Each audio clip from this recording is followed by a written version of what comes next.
बार बार अनी चंग ने अपनी हद पार की तो मैंने डिसाइड किया कि बस वेट करते हैं और देखते हैं क्या होता है। कुछ ही दिनों में उसकी फैमिली सडनली फाइनेंशियल क्राइसिस में फंस गई और उनके एग्जीक्यूटिव्स ने तो शेयर्स बेचना भी शुरू कर दिया। उनके पास सू फैमिली से 2 बिलियन बोरो करने के अलावा कोई रास्ता नहीं बचा कंपनी बचाने के लिए। क्योंकि सू की मॉम उसे हमेशा से एक फ्यूचर दामाद की तरह पसंद करती थी, उन्होंने सू वन रू को बीच में आकर हेल्प करने को कहा और तभी जाकर सिचुएशन स्टेबलाइज हुई। इस सब की वजह से उसने हॉस्पिटल आकर नाटक करना बंद कर दिया और मुझे फाइनली थोड़ा सुकून मिला। उस दिन सू सिंगयन हमेशा की तरह मुझे चेक करने आई। एग्जामिनेशन खत्म करने के बाद वो मुस्कुराई और बोली, तुमने बहुत जल्दी रिकवर कर लिया है, तुम आज डिस्चार्ज हो सकते हो।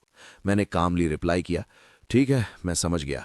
फिर उसने पूछा, क्या मेरी बहन आज तुमसे मिलने नहीं आ रही? पर मैंने कैजुअली जवाब दिया, वो आए या ना आए ये उसकी चॉइस है, तुम गलत इंसान से पूछ रही हो। वो थोड़ी सरप्राइज लगी, फिर पूछा, फादर ने तुम्हें हम पांचों के साथ वक्त बिताने को कहा था, तुम सबसे ज्यादा किससे सेटिस्फाइड हो? मैंने स्माइल किया और पूछा, तुम क्या चाहती हो मैं किसे चुनूं? वो हंसी और बोली, ऐसे में मैं अब और नहीं पूछूंगा, वैसे भी मुझे मिस्टर जैंग में कोई इंटरेस्ट नहीं है। और फिर वो चली गई। बाद में उस दिन सू वन रू फिर भी नहीं आई तो मैंने अपना डिस्चार्ज खुद हैंडल किया और सू फैमिली की कार में घर लौट आया। माना कि मेरी बॉडी काफी रिकवर हो चुकी थी, पर सारा दिन घर बैठना कोई सोल्यूशन नहीं था। सू के फादर ने सजेस्ट किया कि मैं कंपनी ज्वाइन कर लूं और सबका रिएक्शन अलग था।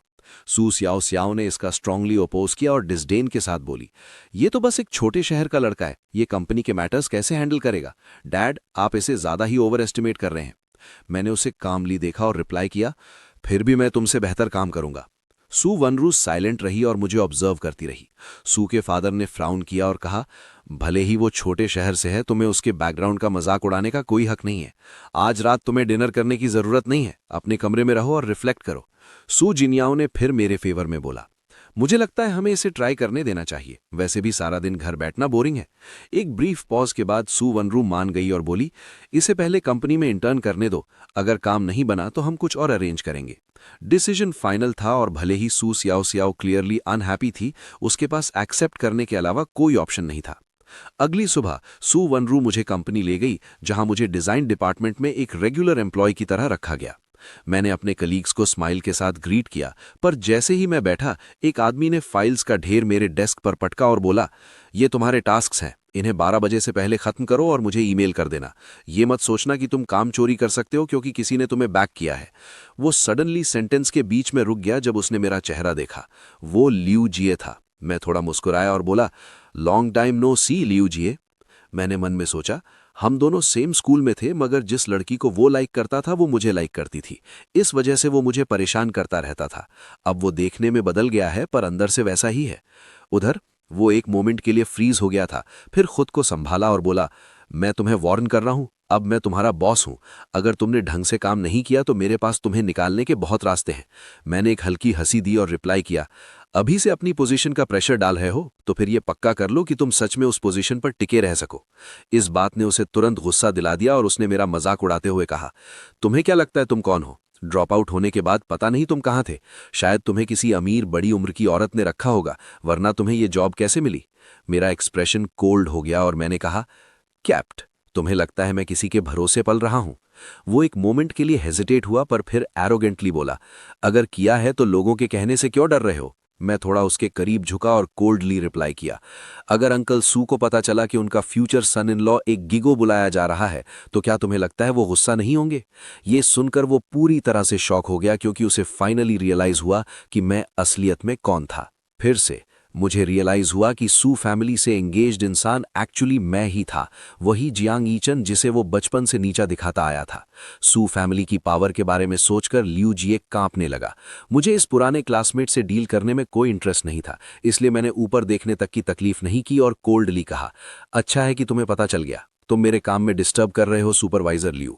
ये आखिरी चोट थी। उसका चेहरा गुस्से से पर्पल हो गया और भले ही उसने अपना मुंह खोला, वो जवाब में एक शब्द नहीं बोल सका।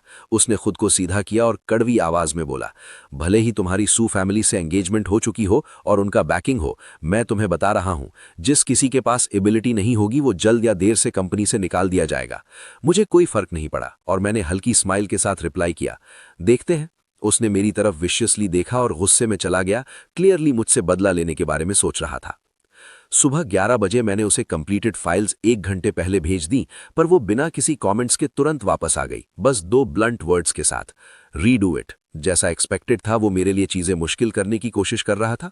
अपने काम पर कॉन्फिडेंट होने की वजह से मैंने कुछ भी चेंज नहीं किया और फिर से भेज दिया। अनसरप्राइजिंगली वो एक बार फिर रिजेक्ट हो गया। मैंने अब उससे डील करना छोड़ दिया और सीधा प्रेसिडेंट के ऑफिस चला गया अपना प्रपोजल लेकर। सू वनरू काम कर रही थी और जब उसने मुझे देखा, उसने कामली पूछा, क्या बात है? मैंने प्रपोजल उसके सामने रखा और हल्की स्माइल के साथ कहा, तुम्हारे डिपार्टमेंट सुपरवाइजर को लगता है कि मेरा प्लान अच्छा नहीं है, क्यों ना तुम खुद एक बार देख लो। उसने उसे स्कैन किया और जैसे जैसे वो पेजेस पलटती गई, उसकी आंखों में चमक आने लगी। मेरे आइडियाज अनकन्वेंशनल पर क्लेवर थे और कुछ तो उसके अपने थॉट्स से मैच करते थे। उसने ऊपर देखा और पूछा, क्या ये तुम्हें लियू जीए ने असाइन किया था? मैंने स्माइल के साथ हाँ में सर हिलाया।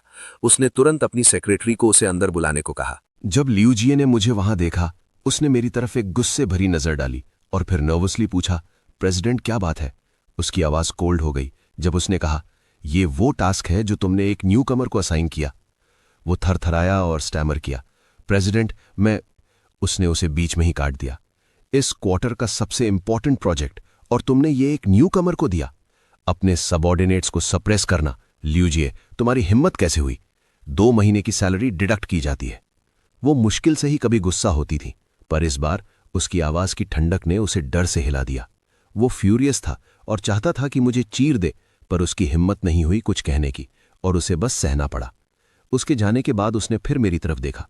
मैं हल्का सा मुस्कुराया और बोला, प्रेसिडेंट सू सच में रिवॉर्ड्स और पनिशमेंट्स में फेयर है। उसने मेरी केयर फ्री स्माइल को देखा। उसके थॉट्स क्लियरली शिफ्ट हो रहे थे। ये आदमी उसे बार बार सरप्राइज कर रहा था और उसने उसकी एक्सपेक्टेशंस को डिसअपॉइंट नहीं किया था। पनिशमेंट मिलने के बाद लियू जीए मुझे अवॉइड करता था जब भी हम क्रॉस होते थे, पर उन विशस लुक्स से जो वो मुझे देता था, मुझे पता था कि वो कुछ प्लान कर रहा है। बाद में कॉफी मशीन के पास मैं सू लोली से मिला। उसने अपनी आईब्रो रेज की और टीजिंगली कहा, मैंने सुना सू वनरू ने तुम्हारे लिए लियू जीए को पनिश तक कर दिया। तुम तो काफी इंपॉर्टेंट लगते हो। मुझे ये सार्केज्म सुनकर थोड़ा अनकंफर्टेबल फील हुआ, पर मैंने अपना एक्सप्रेशन काम रखा और रिप्लाई किया, क्यों वाइस प्रेसिडेंट सू, क्या तुम जेलस हो? क्या तुम मुझे अपनी बहन की अटेंशन लेने के लिए ब्लेम कर रही हो? उसका एक्सप्रेशन एक मोमेंट के लिए स्टिफ हुआ, फिर उसने जबरदस्ती की स्माइल दी और कहा, मिस्टर जियांग को सच में मजाक करना पसंद है। मैंने कॉफी की एक सिप ली और कामली रिप्लाई किया, क्या मजाक तुमने शुरू नहीं किया था? मैं तो बस फेवर रिटर्न कर रहा हूं। वो फिर मुस्कुराई और बोली, तुम काफी इंटरेस्टिंग हो। कोई हैरानी नहीं कि तुमने सू वनहो की अटेंशन कैच कर ली, भले ही वो एक वर्कोहॉलिक है। मैंने हल्का सा सर हिलाया और कहा, थैंक्स, पर तुम थोड़ा ज्यादा बोलती हो। उसका एक्सप्रेशन बदल गया। क्लियरली उसे ऐसे बात करने की आदत नहीं थी। ठीक है, मैं अब तुम्हें डिस्टर्ब नहीं करूंगी, उसने कहा और चली गई। मैंने उसकी पीठ को थॉटफुली देखा। मेरा प्रपोजल पार्टनर कंपनी को बहुत पसंद आया और इस क्वार्टर के प्रॉफिट्स काफी स्ट्रांग रहे। सेलिब्रेट करने के लिए कंपनी ने एक बैंक्वेट रखने का डिसाइड किया। भले ही वो जानते थे कि मैं वो सिंपल गांव का लड़का नहीं हूं जैसा वो सोचते थे, सू वनरू फिर भी मुझे फैमिली इमेज के लिए सूट दिलवाने ले गई। इस बार मैंने वही पिक किया जो मुझे पसंद था और उसे पे करने दिया। जब हम कंपनी लौटे, रिपोर्टर्स पहले से ही बाहर वेट कर रहे थे। जैसे ही उन्होंने हमें साथ देखा, वो आगे बढ़े और पूछा, क्या आपके रिलेशनशिप के बारे में अफवाहें सच है? क्या आप डायरेक्टली रिस्पॉन्ड कर सकती हैं? सू वनरू ने उन्हें कोल्डली देखा और भीड़ साइलेंट हो गई। उस मोमेंट का फायदा उठाते हुए वो मुझे सीधा अंदर ले गई। भले ही इसे बैंक्वेट कहा गया था, पर यह एक स्मॉल बिजनेस गैदरिंग की तरह ज्यादा था। सू वनरू जहां भी जाती, लोग उसे घेर लेते एडवाइस मांगने के लिए। मैं चुपचाप एक कोने में निकल गया और डिजर्ट्स खाने लगा। थोड़ी देर बाद लियू जीए मेरे पास आया और मॉकिंगली बोला, क्या ये हमारा मेन कैरेक्टर जियांग ईचन नहीं है? तुम प्रेसिडेंट के साथ क्यों नहीं हो? भले ही उसकी टोन सार्कास्टिक थी, पर उसकी आंखों में जलन साफ थी। मैंने उसे इग्नोर किया और हल्के में कहा, सुपरवाइजर लियू, आजकल बिना सैलरी के कैसा चल रहा है? उसका चेहरा तुरंत डार्क हो गया। ज्यादा प्राउड मत बनो जियांग ईचन, उसने गुस्से में कहा। सू वनरू के पास पहले से ही एक चाइल्डहुड स्वीटहार्ट है जो सू फैमिली को मंजूर है। तुम तो बस एक अनाथ हो, तुम उसके लायक कैसे हो सकते हो? मैं मुस्कुराया और सर हिलाया और कहा, मैंने कभी नहीं कहा कि मुझे उससे शादी करनी है, और अगर मैं लायक नहीं हूं तो क्या तुम्हें लगता है तुम हो? ये रियलाइज करते हुए कि वो बातों में नहीं जीत सकता, वो भड़का, बातें घुमाना बंद करो, देर सबेर तुम्हें इस कंपनी से निकाल दिया जाएगा। अपने प्लान के बारे में सोचकर वो कोल्डली स्मर्क करने लगा। मैंने हल्का सा मुस्कुराया और रिप्लाई किया, जो भी तुम्हारे पास है बस ले आओ। और आर्ग्यू नहीं कर पाने की वजह से वो फ्रस्ट्रेशन में चला गया। जल्द ही इवेंट का मेन पार्ट शुरू हुआ। सू वनरू स्टेज पर गई और कंपनी की क्वार्टरली परफॉर्मेंस अनाउंस करने लगी। अचानक कोने से एक अनफ्रेंडली आवाज आई। मुझे लगता है इस क्वार्टर की परफॉर्मेंस में एक प्रॉब्लम है। पूरा कमरा तुरंत शॉक में पड़ गया। आसपास का माहौल एक पल में साइलेंट हो गया। सू वनरू ने अपनी नजर उधर घुमाई और कामली पूछा, तुम्हें क्या कहना है? प्रेसिडेंट का सवाल सुनकर लियू जिए जल्दी से आगे बढ़ा और बोला, मैं रिपोर्ट करता हूं कि जियांग ईचन ने प्रपोजल प्लेजराइज किया है। उसने उसे देखा और पूछा, तुम कह रहे हो उसने प्लेजराइज किया है, तुम्हारे पास क्या एविडेंस है? लियू जिए ने अपने दांत पीसे और तुरंत प्रिपेयर्ड एविडेंस हैंड ओवर कर दिया। हमने साथ काम किया, मैं इसी का वेट कर रहा था। ये डिजाइन आइडिया एक फॉरेन यूनिवर्सिटी के फेमस स्टूडेंट एन के काम से लिया गया है। इस गवार ने उसके रिजल्ट्स कॉपी किए हैं। एक प्रेस्टीजियस यूनिवर्सिटी से है और दूसरा बस एक नोबडी। हर कोई बता सकता है कि कौन ज्यादा मैटर करता है। जैसे ही उसने ये कहा, विस्पर्स फैलने लगी। ये जियांग ईचन सच में नाटक करने में माहिर है। अगर तुम नहीं लिख सकते थे तो ठीक है, पर प्लेजरिज्म, उसके जैसा कोई कंपनी में कैसे रह सकता है? भीड़ को इग्नोर करते हुए सू वनरू ने मेरी तरफ देखा और पूछा, जियांग ईचन, तुम्हें अपने बचाव में क्या कहना है? उसने मेरी काम और हल्की मुस्कुराती आंखों में देखा और पता नहीं क्यों उसे भरोसा महसूस हुआ, जैसे उसे पहले से पता हो कि मेरी गलती नहीं है, पर वो फिर भी मुझे सुनना चाहती थी। मैं मुस्कुराया और सर हिलाया और कहा, सही है, मैंने थोड़ा सा आइडिया बोरो किया था, तुम काफी ऑब्जर्वेंट हो। ये सुनकर लियू जिए और भी कॉन्फिडेंट हो गया और एरोगेंटली बोला, इस नोबडी ने पहले कभी ढंग से पढ़ाई नहीं की और अब ये आइडियाज चुरा रहा है। इसके जैसा कोई कंपनी में रहने के लायक नहीं है। प्रेसिडेंट, मेरा सजेशन है कि हम इसे तुरंत फायर कर दें। सू वनरू ने थोड़ा फ्राउन किया, मेरे आगे बोलने का वेट करते हुए। मैंने उसे देखा और कामली कहा, क्या होगा अगर मैं खुद ही एन हूं? लियू जिए जोर से हंसने लगा। तुम एन? जियांग ईचन, मजाक बंद करो। अगर तुम एन हो तो मैं अभी रिजाइन करके तुम्हें अपनी पोजीशन दे दूंगा। एन जैसा जीनियस जिसने अपनी डबल डिग्रीज जल्दी कंप्लीट की हैं, वो कभी वापस आकर एक छोटा एम्प्लॉय बनकर काम नहीं करेगा। मैंने उसे कैजुअली देखा और पूछा, ये तुमने खुद कहा? उसने अपना चिन प्राउडली उठाया और रिप्लाई किया, हाँ, मैंने कहा। मैं स्टेज पर गया, अपना फोन स्क्रीन से कनेक्ट किया और एक वीडियो कॉल किया। कुछ सेकंड्स बाद एक काइंड लुकिंग एल्डरली फॉरेन आदमी स्क्रीन पर दिखा। वो एंड्रयू था, एक मेंटोर जिसने 2 बार नोबेल प्राइज जीता था। सब हैरान रह गए। मैं थोड़ा सा मुस्कुराया और बोला, हेलो टीचर, सॉरी आपको ऐसे डिस्टर्ब करने के लिए। वो वार्मली मुस्कुराए और बोले, एन, तुमने काफी टाइम से मुझसे कांटेक्ट नहीं किया। मैं बहुत खुश हूं कि तुमने कॉल किया। मेरा तो अब अपने एक्सपेरिमेंट्स करने का भी मन नहीं कर रहा। मैंने स्माइल किया और रिप्लाई किया, सॉरी आपको इंटरप्ट करने के लिए टीचर, आपको अपने रिसर्च पर फोकस करना चाहिए। हमने फ्लुएंटली इंग्लिश में बात की, जबकि आसपास सब साइलेंट हो गए। वहां ज्यादातर लोग इंग्लिश समझ सकते थे, पर उन्हें लैंग्वेज से शौक नहीं था। शौक इस बात का था कि मैं सच में उनके जैसे किसी को जानता था और उनकी बातों से क्लियर था कि मैं सच में एन था। लियू जिए पूरी तरह टूट गया। वो डिसबिलीफ में स्क्रीन को घूरता रहा, फिर मेरी तरफ देखा, पूरी तरह हारा हुआ। मैंने कॉल एंड किया, उसके पेल फेस को देखा और कोल्डली कहा, लियू जिए, अगर मैं अपना ही आइडिया यूज करता हूं तो क्या वो प्लेजरिज्म कहलाता है? उसने अपना मुंह खोला पर एक शब्द नहीं बोल पाया। सू वनरू हद से ज्यादा शॉक्ड थी। ये आदमी उसे बार बार सरप्राइज कर रहा था।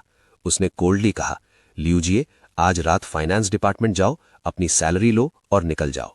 बस ऐसे ही कंपनी में उसका फेट सील हो गया। वो तमाशा फाइनली खत्म हुआ। उसके बाद सू वनरू ने मुझे घर छोड़ने का ऑफर दिया, पर मैंने डिक्लाइन कर दिया क्योंकि मुझे कुछ इंपॉर्टेंट काम था। मैं एक कार में बैठा जहां गू क्विनहान पहले से ही वेट कर रहा था। उसने पूछा, ब्रदर जियांग, क्या अब आप ठीक है? मैं हंसा और बोला, मैं काफी टाइम से ठीक हूं, चलो हमें देर हो जाएगी। उसने सर हिलाया और एक्सीलरेटर पर पैर रखा और कार तेजी से निकल गई। हम एक अंडरग्राउंड ब्लैक मार्केट जा रहे थे, जहां आज रात एक हाईटेक कंप्यूटर ऑक्शन हो रहा था। कहा जाता है कि वो दुनिया के एक टॉप हैकर ने छोड़ा है, अपनी तरह का एकमात्र। मुझे उसमें बहुत इंटरेस्ट था और मैं उसे लेने के लिए डिटर्मिन्ड था। जब हम पहुंचे, कंप्यूटर ऑक्शन की आखिरी आइटम थी, स्टार्टिंग एट 10 मिलियन। हमारे आसपास बिडिंग जल्दी शुरू हो गई, पर मैं तब तक साइलेंट रहा जब तक आवाजें कम नहीं हो गई। फिर कहा, 120 मिलियन। गू क्विनहान ने बिड फिर से बढ़ाई, 300 मिलियन। ऑक्शनियर ने आवाज लगाई, 300 मिलियन। कोई और? जैसे ही मैं उसे सिक्योर करने वाला था, मैंने दूर एक फेमिलियर फिगर नोटिस की। हालांकि उसे क्लियर रिकॉग्नाइज करना मुश्किल था क्योंकि बहुत से लोगों ने ग्लासेस पहने हुए थे। गू क्विनहान ने कंटिन्यू किया, 300 मिलियन। उस प्राइस पर किसी और ने बिड नहीं की, सिवाय एक मिस्टीरियस औरत ने ग्लासेस पहने हुए, जिसने कामली अपना पैडल उठाया और कहा 400 मिलियन। गु क्विनहान मेरी तरफ मुड़ा और पूछा, क्या हमें कंटिन्यू करना चाहिए? मैंने सर हिलाया और कहा, भूल जाओ, उसे लेने दो। फाइनल हैमर के साथ कंप्यूटर उसे बेच दिया गया। ऑक्शन के बाद जब हम निकलने वाले थे, लोगों के एक ग्रुप ने सडनली हमारा रास्ता रोक लिया। उन्हें लीड कर रही थी एक ब्लॉन्ड औरत जिसने ग्लासेस पहने थे। उसकी प्रेजेंस क्लियरली एक्स्ट्रा ऑर्डिनरी थी। वो थोड़ा सा मुस्कुराई और बोली, ईचन, लॉन्ग टाइम नो सी। ग्लासेस के बावजूद मैंने उसे तुरंत पहचान लिया और सरप्राइज में कहा, सीनियर सिस्टर, तुम यहां क्या कर रही हो? वो मुस्कुराई और बोली, मैं यहां वो कंप्यूटर जीतने आई थी। क्या तुम भूल गए? कुछ दिनों में तुम्हारा बर्थडे है। मुझे पता था तुम्हें यह पसंद आएगा, इसलिए मैं चाइना आई इसे तुम्हारे लिए लेने। मैंने पूछा, तुम कब तक रुकोगी? उसने रिप्लाई किया, ज्यादा नहीं, मैं कल निकल जाऊंगी। मैं इसे तुम्हें भेजने का प्लान कर रही थी, पर अब मैं इसे तुम्हें डायरेक्टली दे सकती हूं। मैंने हेल्पलेसली मुस्कुराया और कहा, अगर मुझे पता होता कि वो तुम हो तो मैं कंपीट ही नहीं करता। मैंने ऑक्शन में बस पैसे वेस्ट किए। उसने अपना हाथ बढ़ाकर मेरा सर सहलाया और कहा, कोई बात नहीं, बस 400 मिलियन ही तो है, जब तक तुम खुश हो। एक दूर के कोने में हल्की सी लाइट की फ्लैश चमकी और गायब हो गई, जैसे किसी ने सीक्रेटली वो मोमेंट कैप्चर कर लिया हो, जबकि हम बात करते रहे। कुछ देर बात करने के बाद जिया बिंगशुए अपनी फ्लाइट पकड़ने के लिए जल्दी निकल गई और मैं सो फैमिली के पास वापस लौट आया। अगली सुबह सवेरे जब मैं ब्रेकफास्ट के लिए नीचे गया तो सबके एक्सप्रेशंस अजीब तरह से ऑकवर्ड थे। सू शिया शाओ ने स्नॉट किया और बोली, मुझे सच में उम्मीद नहीं थी कि तुम सच में एक टॉप स्टूडेंट हो। मैं बैठ गया और उसके सार्केज्म को इग्नोर किया। सू के फादर ने उसे घूर कर देखा और कहा, बस बहुत हुआ, कम बोला करो। फिर उन्होंने अनाउंस किया, क्योंकि आज वीकेंड है, मैंने डिसाइड किया है कि पूरी फैमिली साथ में हाइकिंग पर जाएगी। पांचों लड़कियां अनविलिंग लग रही थीं। हाइकिंग थका देने वाली होती है और धूप में जाना उन्हें बिल्कुल पसंद नहीं था। सू शिंग यान खड़ी हुई और बोली, डैड, आज मेरे कई सर्जरीज हैं, मेरे लिए जाना कन्वीनियंट नहीं होगा। पर सू के फादर ने तुरंत उसे रोक दिया और कहा, क्या तुम्हारे हॉस्पिटल में तुम्हारे अलावा कोई और डॉक्टर नहीं है? सू शिंग यान ऑकवर्डली मुस्कुराई और अपनी नाक को छुआ। ये देखकर सू जिंग याओ और सू शिया शाओ, जो बहाने बनाने वाली थीं, वो भी साइलेंट रहीं। बस ऐसे ही डिसीजन ले लिया गया। हाइकिंग क्लोथ्स पहनने के बाद हम सब साथ में पास के सबसे फेमस सीनिक स्पॉट पर गए। जैसे ही हम पहुंचे, मैंने अनी चेंग को वहां सूट में खड़े देखा। उसके चेहरे पर एक ब्राइट स्माइल थी। सू की मदर उसे देखकर खुश हुई और बोली, ये चेंग, तुम सच में आ गए, मुझे लगा तुम नहीं आओगे। वो मुस्कुराया और रिप्लाई किया, आंटी, जब आपने आने को कहा तो मैं कैसे नहीं आता। सू शिया शाओ ने उसके आउटफिट पर एक नजर डाली और ब्लंटली बोली, हाइकिंग के लिए सूट कौन पहनता है, तुम क्लाइंब कैसे करोगे? मैं हल्का सा मुस्कुराए बिना नहीं रह सका। वो काफी अम्यूजिंग थी। अनी चेंग का चेहरा पेल पड़ गया और उसने कहा, सॉरी, मैं अक्सर हाइकिंग नहीं करता, मुझे पता नहीं था। उसका गिल्टी एक्सप्रेशन देखकर मुझे सरदर्द होने लगा। ये आदमी फिर से कोई ना कोई मुसीबत खड़ी करेगा। सू की मदर ने अपनी आंखें घुमाई और कहा, ठीक है, तुम्हें क्या फर्क पड़ता है उसने क्या पहना है। फिर उन्होंने उसे खींचा और आगे निकल गईं, जबकि हम पीछे पीछे चले। रास्ते में सू वन रू साइलेंट रही। मैंने अपनी आईब्रो रेस की और कहा, सू वन राव, ज्यादा मुस्कुराने से तुम और यंगर लगोगी। उसने मेरी टीजिंग को इग्नोर किया और सीनरी देखती रही। सडनली मेरा पैर एक ढीले पत्थर पर पड़ा और मेरा टखना यानी कि एंकल मुड़ गया। मैंने जोर से फ्राउन किया और अपना एंकल पकड़ लिया। ये देखकर सू वन राव ने सर झुकाया और पूछा, क्या हुआ? मैंने दर्द में जवाब दिया, मेरा एंकल ट्विस्ट हो गया है। उसने पूछा, क्या तुम अभी भी चल सकते हो? दर्द की वजह से मुझे पसीना आ रहा था। ये देखकर उसने मुझे उठाने में हेल्प की। मुझे उसके कपड़ों से मिंट की हल्की खुशबू आ रही थी और मेरे कान तुरंत लाल हो गए। मैंने कहा, मैं खुद चल सकता हूं, पर उसने कोल्डली कहा, यह पहले ही सूजन गया है और तुम अभी भी जिद्दी बन रहे हो। पहाड़ के ऊपर एक मेडिकल स्टेशन है, हम वहां इसका ट्रीटमेंट करवाएंगे। सू लुओली ने यह देखा और मिस्चीवियसली मुस्कुराते हुए कहा, सू वन राव, मुझे ये उम्मीद नहीं थी, तुम सच में एक मर्द की परवाह करती हो। लगता है पत्थर में भी जान आ गई है। सू वन राव ने इम्पेशेंटली जवाब दिया, बकवास बंद करो। सू शिया शाओ ने अपनी आंखें घुमाई और कहा, कितना ड्रामेटिक है। सू शिंग यान हॉस्पिटल के मैटर्स हैंडल करने में बिजी थी और सू जिंग याओ अपने एजेंट के साथ कॉल पर थी, इसलिए दोनों ने इस पर ध्यान नहीं दिया। अनी चेंग ने हालांकि सब कुछ नोटिस किया। सू वन राव को मुझे सपोर्ट करते देख वो बहुत जेलस हो गया और उसका एक्सप्रेशन डार्क हो गया। सू की मदर ने नोटिस किया और पूछा, क्या हुआ, तुम खुश नहीं लग रहे? उसने मेरी तरफ देखा और कहा, क्या आपको लगता है वन राव इसे पसंद करती है? सू की मदर ने तुरंत सर घुमाया, मुझे सू वन राव के सहारे झुका हुआ देखा और उनका चेहरा डार्क हो गया। उन्होंने कहा, फिक्र मत करो, मैं तुम्हें जवाब दूंगी। टॉप पर पहुंचने के बाद मुझे ट्रीटमेंट के लिए एक टेम्पररी मेडिकल स्टेशन भेजा गया। जब बाकी सब कहीं और थे, सू की मदर मेरे कमरे में आई और बोली, जियांग यीचेंग, मुझे तुमसे कुछ कहना है।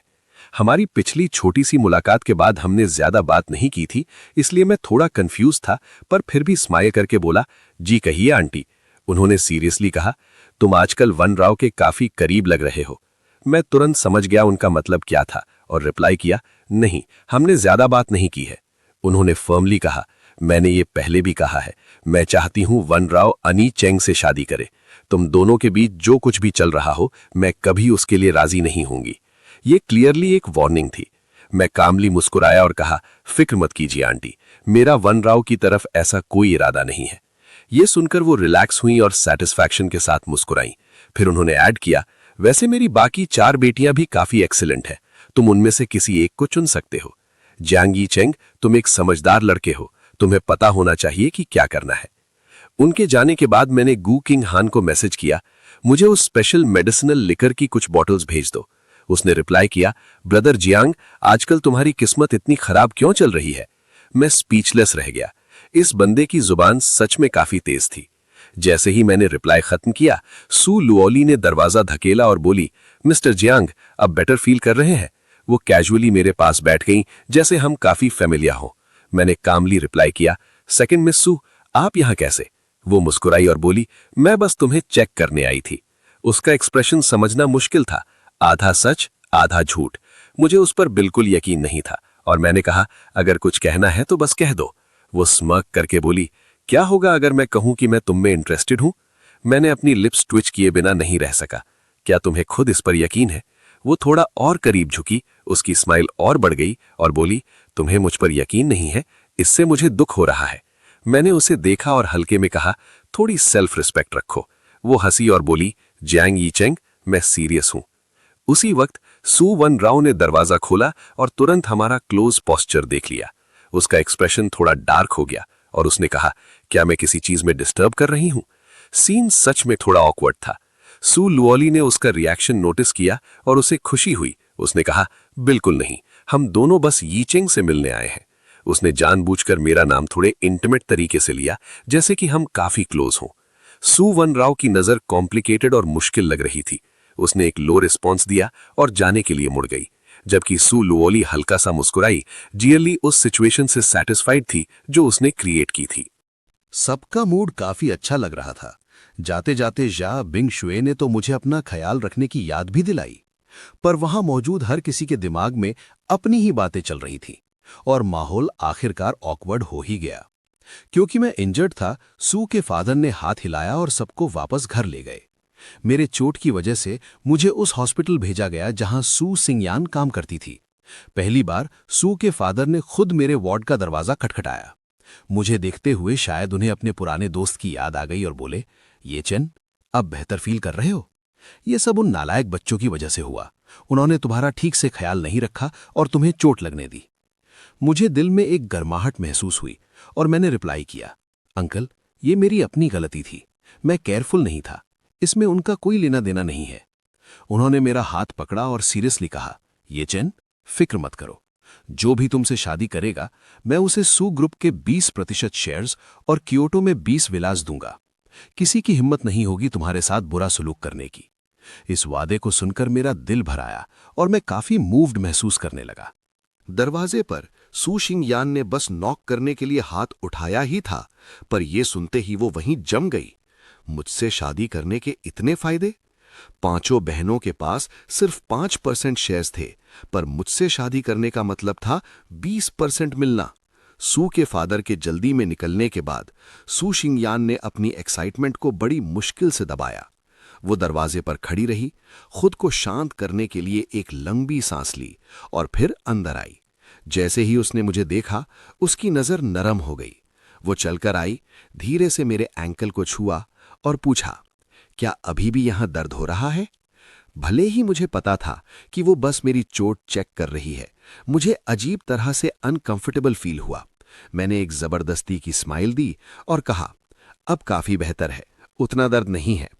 वो जेंटली मुस्कुराई और बोला, ये तो अच्छा है, अगर कुछ भी हो तो मुझे कभी भी कॉल कर लेना। उसका ये सडन ध्यान देना थोड़ा अनजान सा लगा। मुझे समझ नहीं आ रहा था कि जो इंसान मुझे इतना नापसंद करता था वो सडनली ऐसे कैसे बदल गया। उसके जाने के बाद भी मैं पूरी तरह इस बात को डाइजेस्ट नहीं कर पा रहा था। हॉस्पिटल में रहने के दिनों में सुवन राव मुझसे मिलने कभी नहीं आई। हाल ही में कंपनी स्टेबल थी तो वो उतनी बिजी भी नहीं होनी चाहिए थी। सोचने पर लगा कि शायद वो पिछली बात की वजह से मुझे अवॉइड कर रही थी। इसलिए जिस दिन मैं काम पर वापस लौटा, मैंने खास तौर पर उसकी कार में लिफ्ट मांगी। मैं मुस्कुराया और बोला, प्रेसिडेंट सू इतनी नेकदिल इंसान है, आपको मुझे राइड देने में कोई प्रॉब्लम नहीं होगी, है ना? मैं पैसेंजर सीट पर ऐसे बैठ गया जैसे सब कुछ जानता हूं और सीट बेल्ट बांध ली। उसने कोल्डी कहा, तुम लॉली की कार में क्यों नहीं जाते? मैं हंसा और रिप्लाई किया, मुझे बस तुम्हारी कार पसंद है, चलो अब, हमें देर हो जाएगी। मुझसे आर्ग्यू न कर पाने की वजह से उसने रिलक्टेंटली मुझे काम पर ड्रॉप किया। रास्ते में मैं खिड़की से बाहर देखता रहा और हवा मेरे बालों से टकरा रही थी। थोड़ी देर बाद वो खुद को रोक नहीं पाई और पूछा, तुम्हारा लॉली के साथ क्या रिश्ता है? मैंने उसकी तरफ देखा और कहा, कुछ नहीं। वो हेजिटेट हुई और पूछा, तो उस दिन? मैं मुस्कुराया और बोला, एक तरफा की कहानियों पर यकीन करना तुम जैसे इंसान को शोभा नहीं देता। वो रुकी, फिर अपनी स्माइल रोक नहीं पाई। उस स्माइल को पकड़ते हुए मैंने उसे चिढ़ाया, तुम खुश लग रही हो। सुवन राव, तुम मेरे रिश्तों की इतनी परवाह करती हो, कहीं ये तो नहीं कि तुम मुझे पसंद करती हो? उसका चेहरा तुरंत लाल हो गया और बोली, तुम बहुत बोलते हो। मैं जोर से हंसने लगा। उसे ब्लश करते देखना सच में इंटरेस्टिंग था। कॉन्वर्सेशन को आगे बढ़ने से रोकने के लिए उसने एक्सेलरेटर पर पैर रखा और सीधा कंपनी की तरफ कार भगाई। जैसे ही मैं पहुंचा, मैंने एक बिन बुलाए मेहमान को नोटिस किया। अन ये चेंग डिजाइन डिपार्टमेंट के डायरेक्टर की सीट पर बैठा था। मुझे देखकर वो मुस्कुराया और बोला, ये चेन, तुम आ गए, अब बेहतर फील कर रहे हो? भले ही उसने ये कहा, पर मैं बता सकता था कि वो चाहता था कि मैं कभी रिकवर ही ना हूं। मैंने हल्का सा हाथ हिलाया और रिप्लाई किया, पूछने के लिए शुक्रिया मिस्टर अन, मैं ठीक हूं। वो सडनली मुस्कुराया और बोला, ये तो अच्छा है। वैसे वन राव ने कहा था कि डिपार्टमेंट को एक डायरेक्टर की जरूरत है, तो मैंने वॉलंटियर किया। तुम्हें बुरा तो नहीं लगा ना? मैं मुस्कुराया और बोला, बिल्कुल नहीं। मिस्टर अन वैसे भी प्रेसिडेंट के पति बनने वाले हैं, डिपार्टमेंट डायरेक्टर बनना तो कुछ भी नहीं है। उसका चेहरा तुरंत पीला पड़ गया। ये चेन, तुम ऐसे कैसे कह सकते हो? मैं बस नहीं चाहता था कि तुम्हें बुरा लगे, क्योंकि मैं आते ही तुम्हारा सुपीरियर बन गया, जबकि तुम बस एक ऑर्डिनरी एम्प्लॉई हो। वो क्लियरली मुझे भड़काने की कोशिश कर रहा था। मैं हंसा और बोला, क्या तुम मेरे दिमाग के अंदर हो? तुम्हें कैसे पता कि मैं डिससेटिस्फाइड हूं? अगर तुमने इतना वक्त काम में लगाया होता तो शायद अब तक 2 प्रपोजल्स खत्म कर लिए होते। अपने काम पर फोकस करो, वक्त बर्बाद मत करो। मुझसे बहस न कर पाने की वजह से वो गुस्से में चला गया। मैं अपनी सीट पर लौटा और काम जारी रखा। दोपहर में मैं सुवन राव के ऑफिस गया अगले प्रपोजल के बारे में डिस्कस करने, पर वहां अन ये चेंग पहले से ही उसे परेशान कर रहा था। लंच का टाइम हो गया है, चलो साथ में खाना खाते हैं। मैं मुड़ने ही वाला था कि उसने आवाज दी, ये चेन, अंदर आओ। मैं रुका और बोला, क्या मैं डिस्टर्ब तो नहीं करूंगा? उसने रिप्लाई किया, यहां आओ, हमें प्रपोजल डिस्कस करना है। ये उसकी तरफ से अन ये चेंग को एक साफ रिजेक्शन था। अन ये चेंग खोया खोया सा लगा। उसे क्लियरली उम्मीद नहीं थी कि सुवन राव, जिसने उसे कभी रिजेक्ट नहीं किया, वो मेरे लिए उसे इग्नोर करेगी। उसे फ्रस्ट्रेशन हुई, पर उसने फिर भी पिटीफुली कहा, वन राव, मैंने पहले पूछा था। उसने शांति से जवाब दिया, क्या काम पहले नहीं आता है? कोई प्रॉब्लम है? दोबारा रिजेक्ट होने के बाद उसने अपने होंठ चबाए और चुपचाप चला गया। उसके निराश चेहरे को देखते हुए मैं अपनी स्माइल रोक नहीं पाया और बोला, क्या तुम सच में अपने बचपन के दोस्त के साथ ऐसा सुलूक करना चाहती हो? उसने मेरी तरफ एक नजर डाली और कहा, प्रपोजल पर फोकस करो। मैं मुस्कुराया और बोला, लगता है सू लॉली सही कह रही हैं, तुम सच में एक वर्कोहॉलिक हो। उसने कोई जवाब नहीं दिया और प्लान रिव्यू करती रही। जब तक हमने उसे रिवाइज खत्म किया, तब तक दोपहर के 3 बज चुके थे और सडनली मेरे पेट ने सबसे खराब वक्त पर गुरगुराहट यानी ग्राउल की आवाज निकाली। सुवन राव ने अपनी एक आईब्रो रेज की और बोली, चलो मैं तुम्हें खाना खिलाने ले चलती हूँ। वो मुझे एक नूडल शॉप पर ले गई जो उसे अक्सर पसंद थी और 2 बोल्स रामेन ऑर्डर किए। मैं मुस्कुराया और बोला, मुझे उम्मीद नहीं थी कि मिस सू ऐसा कुछ खाती होंगी। नूडल्स खाते हुए भी उसके अंदाज में वही एलिगेंस थी। उसने एक बाइट ली और कामली कहा, तुम्हें क्या लगा मैं आमतौर पर क्या खाती हूँ? वेस्टर्न खाना, जापानीज क्विजीन? मैंने सर हिलाया और कहा, मुझे बस उम्मीद नहीं थी कि तुम्हारे जैसा कोई इतना सिंपल और एवरीडे फूड एंजॉय करेगा। मैं थोड़ा खुलकर मुस्कुराया और फिर सीरियसली बोला, पर मुझे भी ये पसंद है। बचपन में मैं ये रोज खाता था। मेरे लिए मेरे फादर के बनाए हुए नूडल्स का कोई मुकाबला नहीं है। पर अब चीजें बदल गई हैं और मैं वापस नहीं जा सकता। उसने कुछ नहीं कहा और खाती रही, पर मेरी बातों ने क्लियरली उसके दिल में कुछ हलचल मचाई। ये पहली बार था जब उसने मेरे परिवार के बारे में कुछ सुना था, भले ही वो बहुत थोड़ा था। हम कंपनी वापस लौटे ही थे कि जैसे ही मैंने काम करने बैठा, एक कलीग ने मेरा शोल्डर टैप किया और बोला, जियांगिचिन वीवो चेक करो। मैंने जैसे ही फोन अनलॉक करा, उस पर टेंसाई एक्सप्लेन की न्यू यूट्यूब वीडियो का नोटिफिकेशन था। मैं उसे जैसे ही देखने लगा, तभी मेरी कलीग बोलती है, इसको बाद में देख लेना, तुम अभी ट्रेंडिंग पेज चेक करो। तुम मुसीबत में हो। मेरा दिल बैठ गया जैसे ही मैंने ट्रेंडिंग पेज खोला। हेडलाइंस चिल्ला चिल्ला कर कह रही थी, सू फैमिली से एंगेज जियांग इचिन एक फॉरेन औरत के साथ करीब देखा गया। जियांग इचिन इनोसेंट दिखता है पर असलियत में प्लेबॉय है, कई औरतों से घिरा हुआ है। आखिर किसके साथ जाएंगे? वहां तक कि अंडरग्राउंड ऑक्शन की एक ब्लरी फोटो भी थी जिसमें मैं और मेरी सीनियर सिस्टर साथ में मुस्कुरा रहे थे। वो सच में काफी इंटीमेट लग रहा था। मेरे दिमाग में एक ठंडा ख्याल आया, मुझे पहले से पता था कि इसके पीछे कौन है। मैंने तुरंत गू किंग हान को कॉल किया और उसे ट्रेंडिंग टॉपिक हटाने को कहा। उसी वक्त मुझे वापस सू फैमिली के पास बुलाया गया। जब मैं कंपनी से निकला, सू वान राव भी घर जा रही थी, पर उसने मेरी तरफ बस एक कोल्ड नजर डाली और चली गई। शायद उसने पहले ही न्यूज देख ली थी। जब मैं सू हाउस पहुंचा, सब वहां मौजूद थे। सू की मदर ने तुरंत मुझे बहुत बुरा भला कहा। मुझे लगा तुम एक अच्छे बच्चे हो, पर मुझे उम्मीद नहीं थी कि तुम ऐसे निकलोगे। मैंने फ्राउन किया पर बहस नहीं की और कामली कहा, यह सब एक मिसअंडरस्टैंडिंग है। वो गुस्से में थी और बोली, तुम्हें मेरी बेटियां पसंद न हो तो ठीक है, पर तुम उनके साथ दोस्ती का नाटक करते हुए पीछे किसी और औरत को कैसे डेट कर सकते हो? तुम अंकल सू का सामना कैसे करोगे? मुझे पता था कि अगर मैंने ये ढंग से एक्सप्लेन नहीं किया तो सू के फादर का ट्रस्ट भी मुझ पर से उठ जाएगा। सू स्याओश्याओ ने ताना मारा, एविडेंस सामने है, बस मान लो। मैंने सर हिलाया और कहा, वैसा नहीं है जैसा तुम सोच रही हो, वो बस मेरी सीनियर है। सू स्याओश्याओ ने मुझे कोल्डली देखा और कहा, भले ही वो तुम्हारी सीनियर हो, इतना करीब होने का मतलब है कि तुम्हारा रिश्ता सिंपल नहीं है और तुम अभी भी बहस कर रहे हो। सू के फादर ने फ्राउन किया और सीरियसली पूछा, येचिन क्या ये सच है, तुम और वो औरत? मैंने कामली रिप्लाई किया, अंकल वो बस मेरी सीनियर है, अगर आपको मुझ पर यकीन नहीं है तो मैं उसे अभी कॉल कर सकता हूं। सू की मदर ने कहा, एक कॉल क्या प्रूफ करेगा, तुम दोनों पहले से अपनी कहानी सेट कर सकते हो। उसी वक्त सू जिनयाओ जो वीबो स्क्रॉल कर रही थी सडनली बोली, देखो किसी ने एक लंबा मैसेज पोस्ट किया है। वो उसी चाइनीज अमेरिकन औरत का था जो फोटो में थी। पोस्ट में लिखा था, मेरा पहले से एक फियांसे है और मैं इसी जून शादी करने वाली हूं। मैं जियांग इचिन को एक छोटे भाई की तरह ट्रीट करती हूं और उसका ख्याल रखना मेरे टीचर ने मुझसे कहा था। प्लीज मिसअंडरस्टैंडिंग मत क्रिएट कीजिए और उन पर अटैक करना बंद कीजिए। शिया भिंगशेक इंटरनेशनली काफी वेल नोन थी और उसने कई अवार्ड्स जीते थे, इसलिए किसी की हिम्मत नहीं हुई उसके वर्ड्स पर सवाल उठाने की। पब्लिक ओपिनियन तुरंत बदल गया और लोग यहां तक स्पेक्युलेट करने लगे कि किसने वो फोटो ली और अफवाहें फैलाई।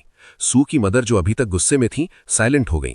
सू के फादर सैटिस्फैक्शन के साथ मुस्कुराए और बोले, मुझे पता था मेरा जजमेंट गलत नहीं है, येचिन तुम्हारे साथ नाइंसाफी हुई। मैंने स्माइल के साथ सर हिलाया और कहा, ट्रस्ट करने के लिए शुक्रिया अंकल। सू स्याओश्याओ थोड़ा एम्बैरेस्ड लग रही थी, पर फिर भी जिद में बोली, सॉरी पर मैं अभी भी तुम्हें पसंद नहीं करती। मैंने उसे इनडिफरेंस के साथ देखा और कहा, ठीक है, क्योंकि अब मामला सुलझ गया है तो इसे और आगे नहीं बढ़ाते। सू के फादर ने हाथ हिलाया और सब बिखर गए। सू वानरो दरवाजे पर खड़ी मुझे सब कुछ कामली हैंडल करते देख रही थी। उसकी नजर में कुछ अलग था। मैंने अपना सर थोड़ा टिल्ट किया और उसकी तरफ देखकर मुस्कुराया, क्या तुम्हें भी लगा था कि मेरा किसी और औरत के साथ चक्कर है? उसने कोई जवाब नहीं दिया, जो कि एक तरह से हाँ था। उसे फर्क पड़ा था, पर इतना नहीं कि वो मुझ पर पूरी तरह भरोसा करती। मैं हल्का सा मुस्कुराया, हालांकि वो स्माइल मेरी आंखों तक नहीं पहुंची। इस इंसिडेंट के बाद मैंने तुरंत गू क्विंग हान से इन्वेस्टिगेट करने को कहा कि इसके पीछे कौन था।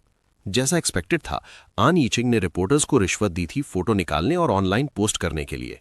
ऐसा लगा कि पिछली बार जो मैंने उसकी कंपनी के साथ किया था वो काफी नहीं था। उसके पास अभी भी ये गंदी ट्रिक्स खेलने की एनर्जी थी। मैंने कोल्डली कहा, लांग श्यांग और आन फैमिली के बीच के सारे कॉन्ट्रैक्ट्स कैंसिल कर दो, सारी ऑनगोइंग कोऑपरेशन तुरंत रोक दो, अगर पेनल्टी देनी पड़े तो दे देना। गू क्विंग हान ने सर हिलाया और कहा, समझ गया। लांग श्यांग के बिना आन यीचिंग अपने प्रॉफिट का एक बड़ा जरिया खो देगा और उसे बिलियंस का नुकसान होगा। जल्द ही लांग श्यांग ने ऑफिशियली उसके साथ सारी कोऑपरेशन खत्म करने का अनाउंसमेंट किया, जिसने सू वानरू को सस्पिशियस बना दिया, क्योंकि हर बार जब मेरे साथ कुछ होता था, आन यीचिंग को जल्द ही एक क्राइसिस का सामना करना पड़ता था। उस दिन प्रपोजल फाइनल करने के बाद मैं निकलने ही वाला था कि सू वानरू ने सडनली मुझे आवाज दी और पूछा, आन यीचिंग का ये क्राइसिस, क्या इसमें तुम्हारा कोई हाथ है? मैं एक मोमेंट के लिए रुका और फिर मुस्कुराया, उसकी तरफ देखते हुए। तुम्हें सच में लगता है कि मैं इतना पावरफुल हूं? मैंने पूछा। मेरा एक्सप्रेशन बिल्कुल न्यूट्रल था। उसने अपनी नजर नहीं हटाई। टाइमिंग काफी अजीब है, जब भी वो तुम्हें परेशान करता है उसका नुकसान हो जाता है। क्या ये सिर्फ एक इत्तेफाक, कोइंसिडेंस है? मैंने उसके करीब एक कदम बढ़ाया, उसकी आंखों में देखते हुए। मान लो अगर मैंने किया भी हो, तो क्या तुम एक ऐसे इंसान को सपोर्ट करोगी जो तुम्हारे ही दोस्त को बदनाम करने की कोशिश कर रहा था? या फिर तुम मेरे बारे में इतना सोच रही हो कि तुम्हें हर चीज मुझसे जुड़ी हुई लगती है? वो थोड़ा हेजिटेट हुई, शायद मेरे सवाल ने उसे डिफेंसिव बना दिया था। फिर वो हल्के से बोली, मैं बस ये जानना चाहती हूं कि तुम असलियत में कौन हो जियांग इचिन, क्योंकि जितना मैं तुम्हें देखती हूं उतना ही मुझे लगता है कि मैं तुम्हें बिल्कुल नहीं जानती। मैंने एक हल्की हंसी दी और कहा, वक्त आने पर सब पता चल जाएगा प्रेसिडेंट सू। फिलहाल के लिए बस इतना काफी है कि मैं तुम्हारा दुश्मन नहीं हूं। मैं मुड़कर ऑफिस से बाहर निकल गया, उसे वहीं सोच में डूबा हुआ छोड़कर। बाहर निकलते ही मैंने गू क्विंग हान को एक और मैसेज भेजा, आन यिचिंग को अब इतना नीचे गिरा दो कि वो दोबारा उठ ना सके। और हाँ, सू फैमिली के बिजनेस पर भी नजर रखो। मुझे लगता है कोई और भी है जो पीछे से दूरियां हिला रहा है। क्या आपको लगता है सू वानरू मेरे राज जान पाएगी या कोई नया दुश्मन सामने आएगा? ये वीडियो में बस इतना ही। अगले पार्ट के लिए इस वीडियो पर 1.5 के लाइक्स और 200 कमेंट्स का टारगेट पूरा करें। अगला पार्ट टारगेट कंप्लीट होने के बाद जल्द ही आ जाएगा। इस बार की तरह इतना डिले नहीं होगा।